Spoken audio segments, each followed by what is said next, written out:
مدرب النصر السعودي انتقال رونالدو إضافة كبيرة ونسعى للفوز معا. عبر الفرنسي رودي غارسيا مدرب نادي النصر السعودي عن سعادته بانتقال الأسطورة البرتغالي كريستيانو رونالدو لصفوف فريقه، مؤكدا أنه يهدف إلى سعادة النجم السابق لأندية ريال مدريد ومانشستر يونايتد ويوفنتوس. وقال غارسيا خلال المؤتمر الصحفي لتقديم رونالدو: إنه من أفضل لاعبي كرة القدم عبر التاريخ ونرحب به هنا، وهو يمثل إضافة رائعة بأن يكون واحد منا.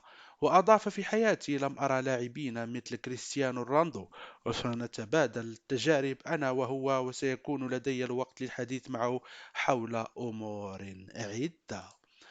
وفي خبر آخر بصور، رونالدو يصل إلى الرياض للانضمام إلى النصر. وصل الأسطورة البرتغالي كريستيانو رونالدو مساء يوم الاثنين إلى العاصمة السعودية الرياض للانضمام إلى صفوف نادي النصر. ونشر النادي السعودي لقطات تأمن وصول المهاجم البالغ من العمر 37 عاما لحظة تواجده في صالة الطيران الخاص في مطار الملك خالد الدولي بعد قدومه إلى الرياض رفقة عائلته عبر طائرة خاصة.